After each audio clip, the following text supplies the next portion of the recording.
आणि केंद्रीय गृहमंत्री अमित शहा महाराष्ट्राच्या दौऱ्यावर आहेत। अकोल्यामध्ये ते आढावा बैठक घेत होते। ती बैठक संपली आहे। शहांकडून विदर्भातील 6 लोकसभा मतदारसंघांचा आढावा घेतला गेलाय। बैठकीसाठी 558 पदाधिकारी उपस्थित असल्याची माहिती मिळते। 2 लोकसभा क्लस्टर्सचा गृहमंत्री अमित शहा यांनी आढावा घेतलेला आहे। 6 लोकसभा मतदारसंघ त्यामध्ये येतात।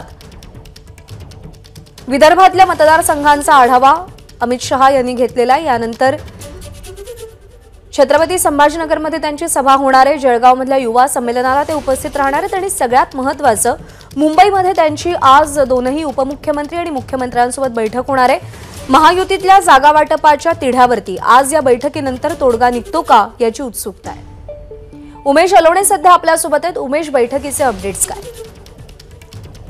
प्रज्ञा, ही बैठक 1.5 तास चालली आणि नेमकं बैठक संपलेली आहे। कार्यकर्ते बाहेर आलेले आहे। मात्र या बैठकीत अमित शहानी जे भाषण केलं त्या भाषणात त्यांनी येत्या निवडणुकीत फक्त पक्ष आणि देश फक्त एक असेल आणि इतर जे महायुतीतले इतर पक्ष आहेत की इतर पक्षांचा कोणता हे नाही, फक्त इथं मोदी उमेदवार असतील आणि देशाचा आपल्याला विचार करायचा असं सांगून मायक्रो लेव्हलवर निवडणुकीचं कसं नियोजन करावं याचं त्यांनी मार्गदर्शन कार्यकर्त्यांना केलं आणि प्रत्येक बूथ लेव्हलच्या कार्यकर्त्यांना प्रत्येक जबाबदारी जी दिली आहे ती चोखपणे कशी पार पाडावी याच्या संदर्भात त्यांनी महत्त्वाचं मार्गदर्शन केलं आणि सर्व त्यांनी कार्यकर्त्यांना मार्गदर्शन करताना गुजरातची निवडणूक कशा पद्धतीनं भाजपने जिंकली त्याचं संपूर्ण प्रेझेंटेशन जे आहे ते कार्यकर्त्यांसमोर केलं आणि याच पद्धतीनं देशाची निवडणूक आपल्याला जिंकायची आहे आणि नवमतदार जो आहे तो पहिल्यांदा मतदान केंद्रापर्यंत पोहोचेल या दृष्टीने कार्यकर्त्यांनी प्रयत्न करण्याचं जे आहे त्यांनी मार्गदर्शन केलेलं आहे। यासोबतच भाजपाचा जो मतदार आहे जो कमिटेड वोटर आहे त्यालाही मतदान केंद्रापर्यंत लवकरात लवकर पोहोचून आपलं मतदान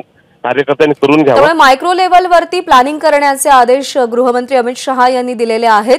देशाचा विचार करा, आपल्याला मोदींना निवडून आणायचे असंही त्यांनी कार्यकर्त्यांना पदाधिकाऱ्यांना सांगितलंय। उमेश, अपडेट जाणून घेत राहू। सध्या धन्यवाद। एबीपी माझा, उघडा डोळे बघा नीट।